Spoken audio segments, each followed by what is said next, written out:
आम आदमी के लिए बड़ी राहत की खबर। अब जीएसटी के 4 की जगह केवल 2 स्लैब 5% और 18% होंगे।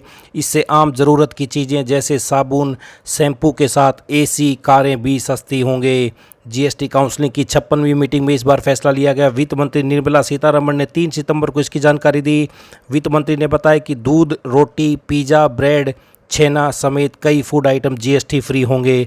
वहीं इंडिविजुअल हेल्थ और लाइफ इंश्योरेंस पर भी टैक्स नहीं लगेगा। 33 जीवन रक्षक दवाएं, दुर्लभ बीमारियों और गंभीर बीमारियों के लिए दवाएं भी टैक्स फ्री होंगी। इसके अलावा लग्जरी आइटम और तंबाकू प्रोडक्ट्स पर अब 28% की जगह 40% जीएसटी लगाया जाएगा।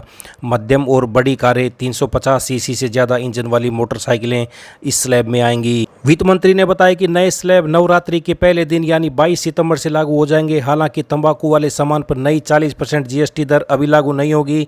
इन बदलावों का मकसद आम आदमी को राहत देना, छोटे व्यवसायों को सपोर्ट करना और हानिकारक उत्पादों जैसे तंबाकू पर टैक्स बढ़ाकर उनके उपयोग को कम करना है। साबुन, शैम्पू से लेकर घी, मक्खन सस्ते होंगे।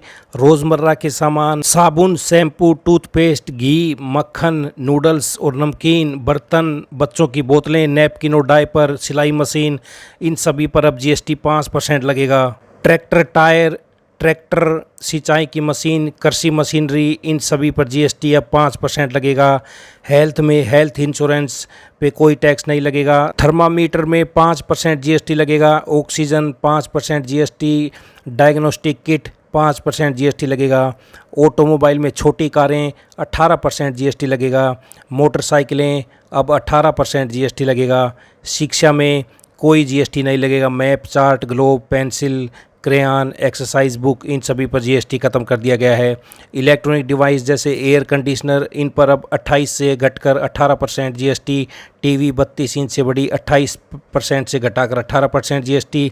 वॉशिंग मशीन पर भी 28 से 18% जीएसटी कर दिया गया है। लग्जरी आइटम और तंबाकू प्रोडक्ट महंगे होंगे। पान मसाला और तंबाकू प्रोडक्ट्स पहले जीएसटी 28 था, अब 40% जीएसटी।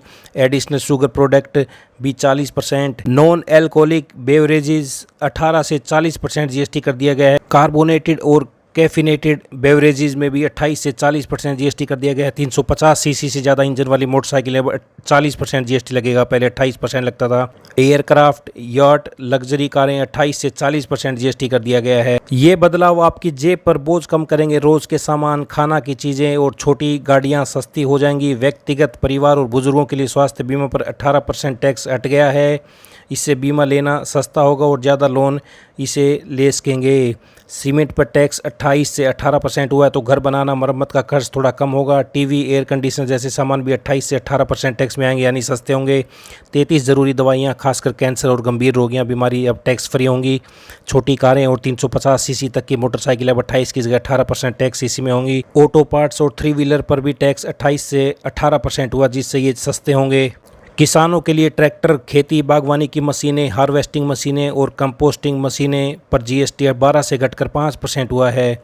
12 जैव कीटनाशकों पर भी टैक्स 12 से 5% हुआ, जिससे खेती सस्ती होगी। वहीं उद्योगों के लिए टेक्सटाइल, मानव निर्मित फाइबर 18 से 5% और यार्न 12 से 5% पर टैक्स कम होने से कपड़ा उद्योग को बढ़ावा मिलेगा। उर्वरक, सल्फ्यूरिक एसिड, नाइट्रिक एसिड और अमोनिया पर जीएसटी 18 से 5% हुआ, जिससे उर्वरक सस्ते होंगे। नवीकरणीय ऊर्जा, बायोगैस प्लांट, पवन चक्की और कुकर और सौर वाटर हीटर पर जीएसटी 12 से 5% हुआ है। हस्तशिल्प, मार्बल, ग्रेनाइट ब्लॉक और चमड़े के सामान पर टैक्स 12 से 5% हुआ है, जिससे श्रम आधारित उद्योगों को फायदा होगा। ऑटोमेटिव, छोटी कारें, मोटरसाइकिल 350 सीसी तक, बसें, ट्रक और ऑटो पार्ट्स पर जीएसटी 28 से 18% हुआ है, जिससे ये सस्ते होंगे। प्रधानमंत्री नरेंद्र मोदी ने स्वतंत्रता दिवस पर लाल किले से कहा था कि इस साल दिवाली में बड़ा तोहफा मिलने वाला है। हम नेक्स्ट जनरेशन जीएसटी रिफॉर्म लेकर आ रहे हैं। सामान्य लोगों के लिए टैक्स कम कर देंगे। रोज़मर्रा की चीज़ें सस्ती होंगी, जाए लोगों को बड़ा फ़ायदा होगा। तो जीएसटी के अब 2 स्लैब 5% और 18% 22 सितंबर से लागू होंगे। रोटी, pizza GST free. Health, life insurance पर टैक्स नहीं। मुख्यमंत्री नायब सैनी का बड़ा बयान। टैक्स के एक मुश्त सरलीकरण से आमजन को बहुत राहत मिलेगी। इसके लिए मैं प्रधानमंत्री श्री नरेंद्र मोदी जी का हृदय से धन्यवाद करता हूं। राष्ट्रीय लोक अदालत हरियाणा के सभी 22 जिलों में 13 सितंबर को लगेगी। सभी कोर्ट केस का तुरंत निपटारा किया जाएगा।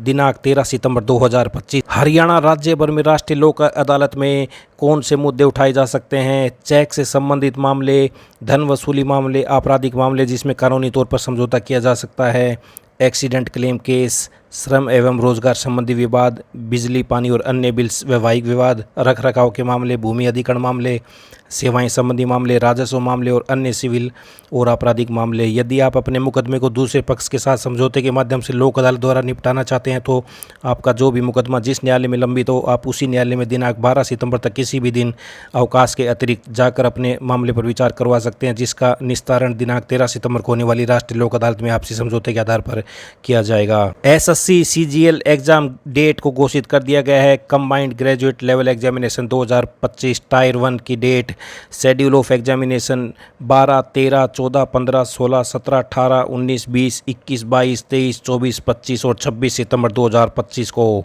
तो सीजीएल टायर 1 की तारीखें घोषित कर दी गई हैं। ज़्यादा जानकारी के लिए ऑफिशियल वेबसाइट पर देख सकते हैं एसएससी। तो ये बड़ी अपडेट आई। अगली बड़ी घोषणा देखते हैं। हरियाणा को 200 नई एमबीबीएस सीटों की सौगात। राष्ट्रीय चिकित्सा आयोग ने भिवानी और कोरियावास महेंद्रगढ़ स्थित मेडिकल कॉलेजों में 100 सीटों पर प्रवेश की अनुमति प्रदान की है। स्वास्थ्य मंत्री आरती सिंह राव ने केंद्रीय स्वास्थ्य मंत्री जेपी नड्डा और मुख्यमंत्री श्री नायब सैनी का आभार जताया। चौधरी चरण सिंह हरियाणा यूनिवर्सिटी में अप्रेंटिसशिप पदों पर भर्ती निकली है। Online application form apprenticeship portal पर जाकर भर सकते हैं। चौधरी चरण सिंह यूनिवर्सिटी में भर्ती अप्रेंटिसशिप के पद पर 390 पदों पर भर्ती आवेदन 1 सितंबर से शुरू, लास्ट डेट 10 सितंबर 2025। तो ये आप देख सकते हैं। एजुकेशन क्वालिफिकेशन 10वीं पास, मान्यता प्राप्त संस्थान से आईटीआई की डिग्री, एज लिमिट अधिकतम 24 साल। तो ज़्यादा जानकारी के लिए ऑफिशियल वेबसाइट hau.ac.in पर जाएं। ज़्यादा जानकारी आपको वहां पर मिल सकती है। आइए अगली बड़ी घोषणा देखते हैं। सोने के दाम 3 सितंबर को अपने ऑल टाइम हाई पर पहुंच गए। सोना 1597 रुपये बढ़कर 1,06,021 रुपये प्रति 10 ग्राम पर पहुंच गया है। इससे पहले सोना 1,04,424 रुपये पर था। वहीं चांदी 387 रुपये बढ़कर 1,23,220 रुपये प्रति किलो हो गई है। इससे पहले इसकी कीमत 1,22,833 रुपये थी। चांदी ने 1 अगस्त को 1,23,250 रुपये का ऑल टाइम हाई बनाया था। दिल्ली में 24 कैरेट सोने की कीमत 1,07,120 और 22 कैरेट सोने की कीमत 98,200। मुंबई में 24 कैरेट सोने की कीमत 1,06,970 और 22 कैरेट सोने की कीमत 98,050। कोलकाता में 24 कैरेट सोने की कीमत 1,06,970 और 22 कैरेट सोने की कीमत 98,050।